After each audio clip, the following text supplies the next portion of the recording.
Hello guys, welcome back to the Reddit Unfiltered. I am Tazeen. So if you love crazy Reddit stories filled with family drama, awkward moments and satisfied ending, you are in the right place. So today's story is about a birthday party that turned into a complete mess all because of a cake. Let's get into it. I have always loved baking. Ever since I was 16, I was the person everyone in the family called whenever there was a birthday, baby shower, graduation, or anniversary. Chocolate cake, I made it. Vanilla with strawberries, no problem. Custom decoration, I spent hours doing them. The best part, I never charged my family a single dollar. Seeing everyone smile after cutting the cake was enough for me. Even my older sister Emma used to brag about my cakes. She would tell her friends, my sister makes best cake that tastes better than expensive bakeries. Back then we were actually close, or at least I thought we were. Everything changed when Emma got engaged. Her fiance came from a wealthy family. Suddenly, everything had to look expensive. She started replacing furniture that was only a year old. She refused to shop anywhere except luxury stores, and somehow she became embarrassed by anything homemade. One afternoon, about 3 weeks before her birthday, she came over to my apartment. She looked around my kitchen and noticed I was decorating a cake for one of my co-workers. She smiled, but it did not feel genuine. She said, "You are still doing it." I laughed. "Doing what?" "Making cakes." "Yeah, I enjoy it." She shrugged. "I guess it's cute as a hobby." Cute? That what bothered me more than it should have. This was not just a hobby, it was something I genuinely loved. Still, I ignored the comment. Then she dropped the real surprise. "By the way, don't make a birthday cake for me this year." I blinked. "What?" She smiled. Ryan's parents recommended a luxury bakery downtown. Their cakes are beautiful. I already ordered one. I nodded. "Okay." She looked relieved. "Thanks for understanding." Then she added something that honestly hurt. "Homemade cakes are nice, but they don't really match the image we are going for." The image, I don't even know how what to say. So I simply smiled, "No problem." After she left, I sat in my kitchen for almost an hour. Not because I wanted to bake her a cake, but because I realized something, that this was she was not rejecting my cake, she was rejecting me.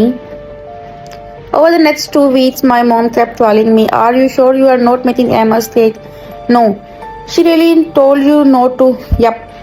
Mom said she's changed so much. I agreed. But there was not much I could do, so instead of baking for her, I baked for myself a rich chocolate cake with salted caramel filling. It was not for the party, it was not even a birthday cake. I simply wanted a dessert after a dinner. That's all. The night before Emma's birthday, I packed the cake in a small white cake box and placed it in my car. My husband laughed. "You are taking your own dessert?" I smiled. "Why not? We will probably be hungry on the drive home." He nodded. "Fair enough." Neither of us had any idea that little cake was about to cause the biggest family argument we had ever seen. The next afternoon, we arrived at Emma's birthday party. Everything looked expensive: white flowers, gold decorations, a live violin player. Even the waiters were dressed in matching black uniforms. Emma looked absolutely thrilled. She walked over and hugged everyone. When she reached me, the hug felt more like a business handshake. "Glad you made it. Happy birthday," I replied. She thanked me, then immediately walked away to greet someone she clearly considered more important. I did not let it bother me. I grabbed a drink and started talking with my cousins. About 30 minutes later, someone shouted, "The birthday cake is here." Everyone gathered around the table. The bakery staff carefully rolled in a giant three-tiered cake. It looked beautiful from a distance until they placed it under the lights. That's when every conversation in our room suddenly stopped. But something was very, very wrong.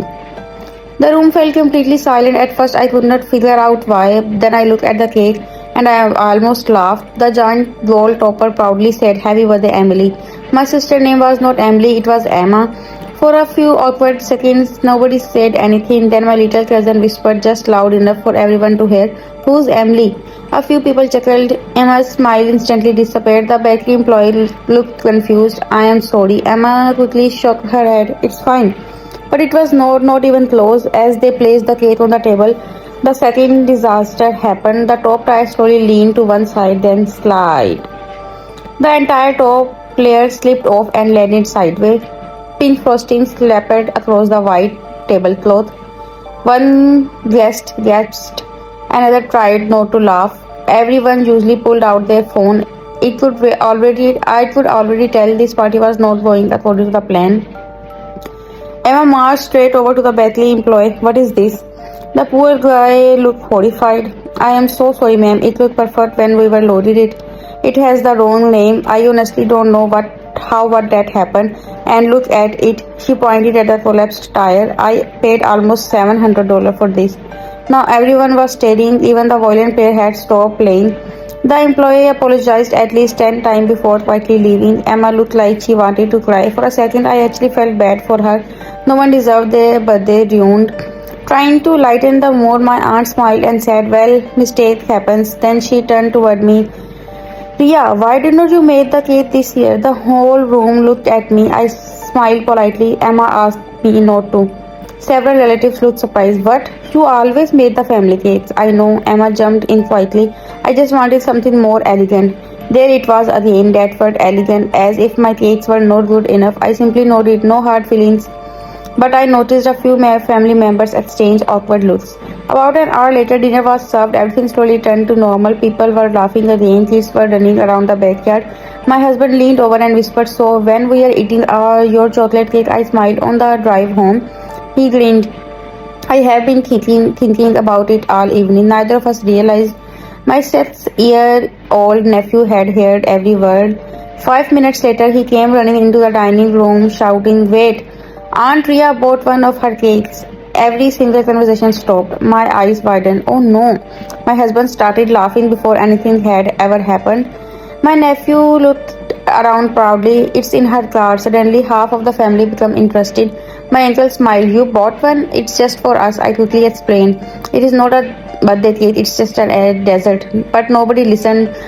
One cousin laughed. "Come on, we all want to try it." Another aunt agreed. "I have not had one of your cakes in over a year." Then my grandfather smiled. "I vote we taste both." Within seconds, then 10 people were chanting, "Cake, cake, cake." I looked toward Emma. She was not saying anything. Her smile looked forced. I quietly walked outside, opened my car, and carried the small white box inside. Compared to Emma's massive 3-tier bakery cake, mine looked tiny. Simple chocolate frosting, a little caramel, nothing fancy. I placed it on the kitchen counter. I really don't think before I could finish, my uncle had already cut the first slice. He took one bite. His eyes got wide. "Oh my, that's incredible." My aunt immediately grabbed a slice, so moist, then another cousin, then another. Within 3 minutes, there was a line. People were not even waiting for birthday cake anymore. They were waiting for mine. Kids start asking, "Can I have another piece?" One guest actually asked, "Do you sell these?" Even someone from Emma's fiance's family walked over and asked for my phone number. "I would love to order one for my daughter's birthday." I politely smiled. "Actually, I only bake as a hobby." Out of curiosity, I looked back at the expensive bakery cake. Almost the entire thing was still sitting there, untouched. One lonely slice was missing. That was it. Meanwhile, my little chocolate cake had completely disappeared. Not a single crumb remained, and that's when I noticed Emma standing across the room watching me. She was not just upset anymore, she looked humiliated. Then she slowly walked toward me and quietly said, "Can we talk?" The smile on her face was gone, and I knew this conversation was not going to end well. Emma led me in the kitchen. The moment the door closed behind us, she closed her arms. Then she looked me straight in the eyes. "You planned this." I blinked. "What?" "You knew my cake would fail." I almost laughed. "Emma, how could I possibly know that?" She pointed to our dining table. "You bought your own cake because it was for me and my husband." "No, you wanted everyone to compare them." I took a deep breath. "Emma, you literally told me not to bake you a cake. I respected your decision." She shook her head. "But you still embarrassed me." I stared at her for a few seconds. "I did not embarrass you. The bakery did." Before she could answer, our mom walked into the kitchen. "What's going on?"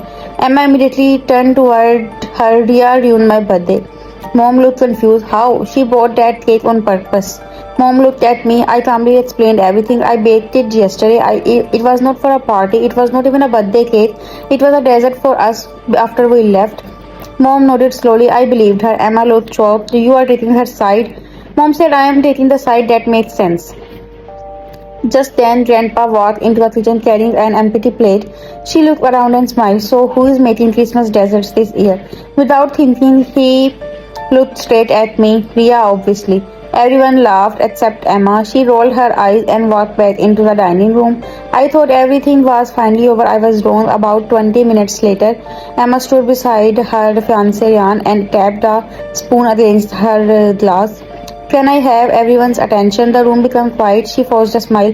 I just want to thank everyone for coming, except everyone clapped. Then she looked directly at me, and I also want to thank my sister for making sure tonight became all about her. The room instantly became awkward. Nobody moved, nobody spoke. I felt every eye turned toward me. Before I could respond, Neha's mother stood up. She smiled politely. Actually, I don't think that's fair. Emma frowned. What? Ryan's mom continued. Your sister did not ask people to eat her cake.